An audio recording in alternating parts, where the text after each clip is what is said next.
And now, Public Access presents Men on Films. Hello, I'm Blaine Edwards. And I'm Antoine Merriweather. And welcome to Men on Films. We're going to be reviewing the latest film from a male point of view. First up is that controversial movie, Barbie. Hi, Barbie. Hi, Barbie. Hi, Barbie. Hi, Barbie. Hi, Barbie. Hi, Ken. Hi, Ken. So while there is a lot to unpack here with Barbie, I gotta start at least by saying I was actually ready for this movie, right? I was totally a fan, and the concept was great. I was like, what? A Barbie movie? I felt like it was gonna be another just awesome, whimsical, toy-based film. I was fucking ready, all right? And I was let down. Fucking Greta Gerwig, man. You fucking got me. You subverted all of our expectations. But I thought it was going to be a mixture between The Truman Show and the Lego Movie, right? With like some, musical elements in the middle. I mean, I just saw Toy Soldiers, like I said, previous video a couple weeks ago.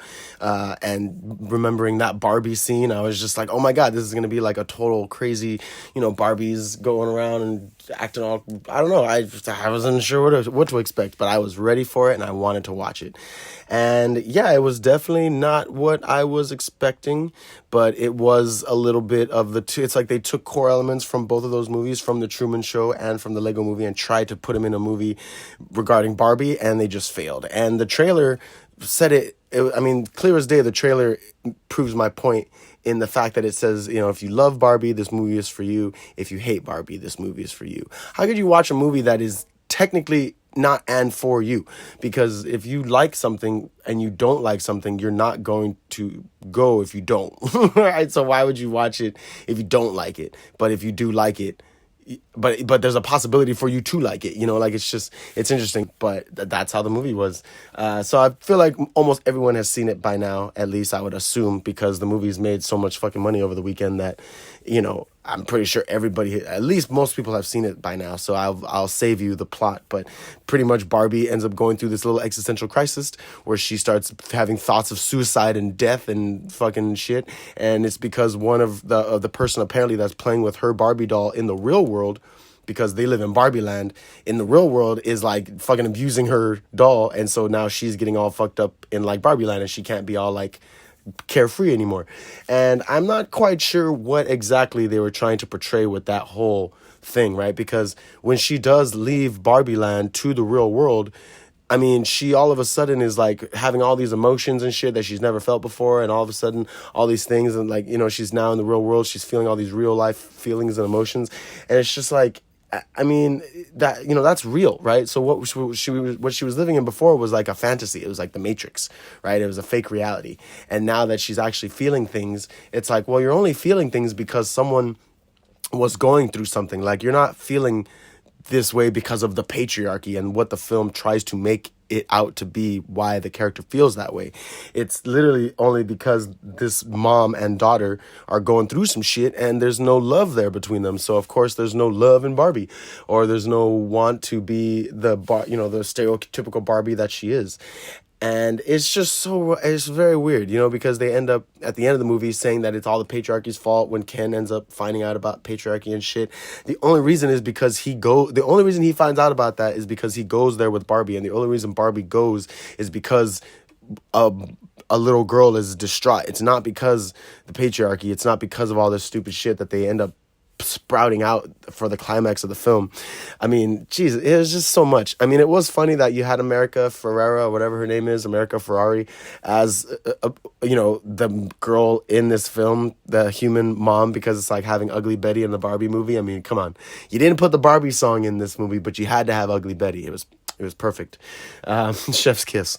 But it's just, it didn't really make any sense later when they go back to Barbie land, because it's like, you literally brought this upon yourself technically. And even then, you want everything to go back to how it was all normal. But now it's like you realize how shitty the real world is. It's like that, are you saying that if you're a Barbie, you're really just living in this fake reality? But they definitely woke up all the Barbies from when Ken tries to turn it all into Ken world. They do wake up all the Barbies. So it's like, so what exactly are you putting them back to sleep? Like, what are you waking them up from? Reality? It was weird. It was a very interesting take to do that, to have it be like the Ken's fault, when in actuality it's actually Barbie's fault. Technically it's America and her daughter's fault, or I forgot what her character's name in the movie is, but it's technically their fault. It's not Barbie's fault. It's definitely not Ken's fault. Ken had nothing to do with it. Ken literally just wanted to be there for Barbie, so he was, and then he ended up finding out some shit. It's not his fault.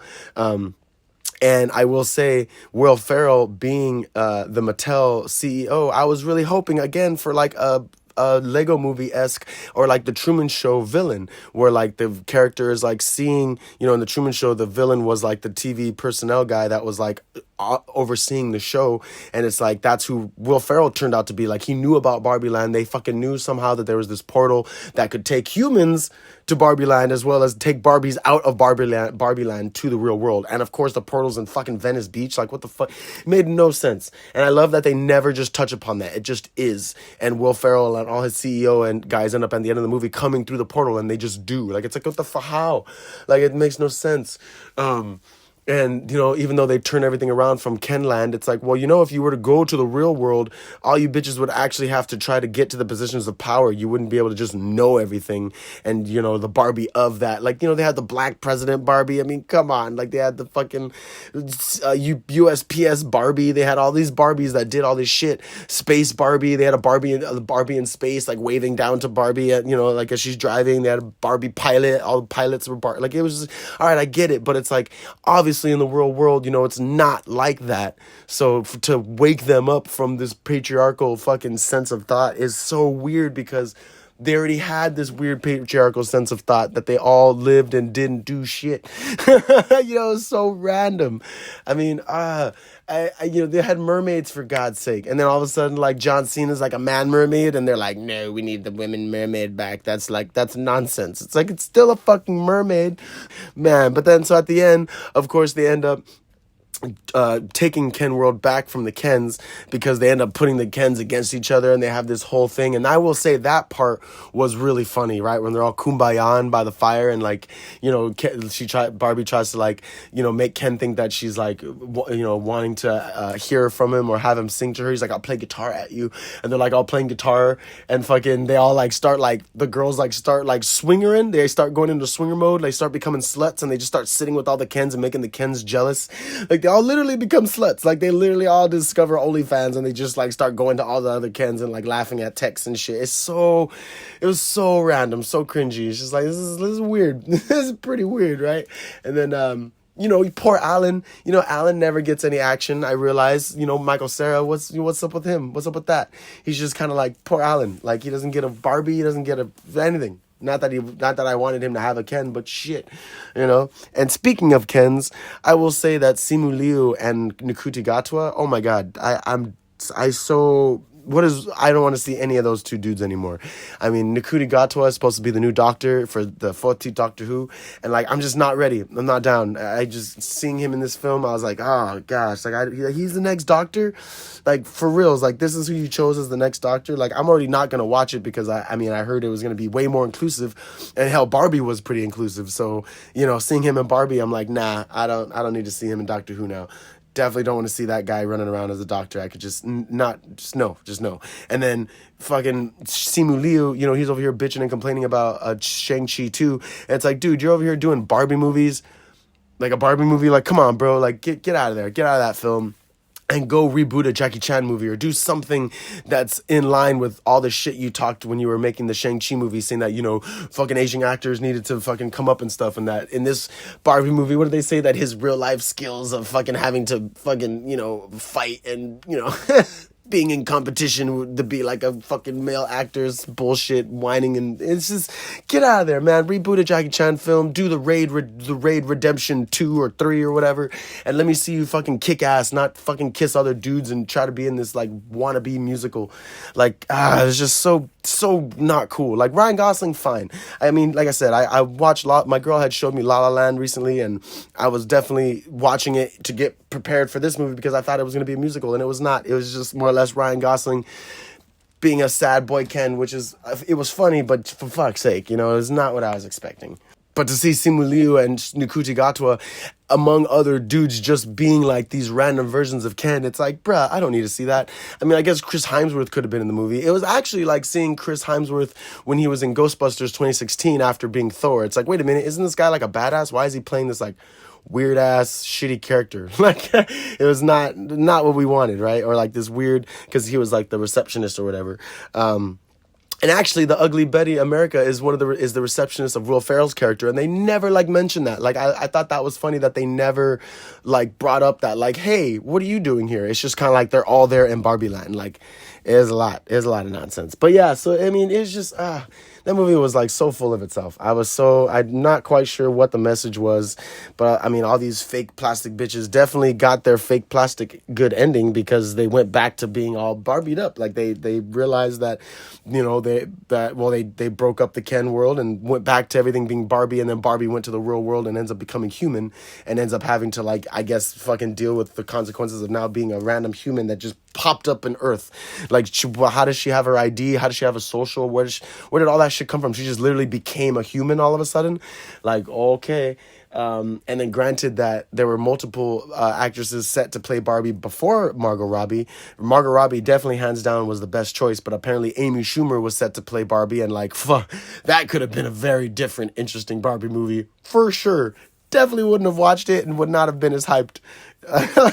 And Anne Hathaway as Barbie, I mean, I kind of would have been down. I could see her like a little whimsical, like a little Princess Diaries-esque, I believe, or Devil Wears Prada, the movies that she's been in, trying to be a blonde Barbie. I mean, that would have been weird seeing her blonde, but I think it would have been good. I think if they made a Funko Pop Barbie, Anne Hathaway could have played a Funko Pop version of Barbie.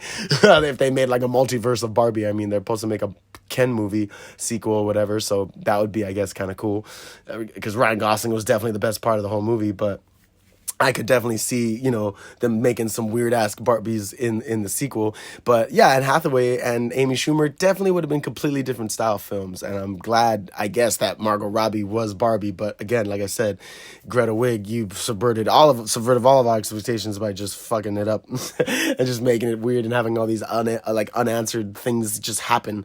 You know, again, humans going to Barbie Land and back and forth, fucking nonsense. I don't understand how that works, but I mean, I guess we never will.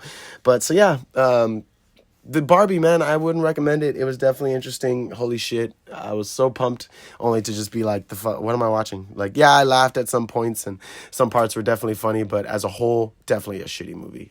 For what it's worth, I'm sorry, but didn't like it. Won't rewatch it. I would suggest you just wait. Don't give it any more money. Don't buy any more. Just wait till it gets streamed and just stream it, because you're already paying for the service, and just let it go from there. Because if it was anyone other than Margot Robbie, definitely wouldn't have had the hype that it had. And I think Ryan Gosling definitely was a standout Ken, because all the other Kens were pretty whack. So yeah, Barbie, don't really care. Won't see it again. Wash my hands of this. You got me, Greta. Fucking got me. This has been Ghost and the Craig. Thank you so much for tuning in. Like, share, and subscribe. And, you know, Oppenheimer was definitely better.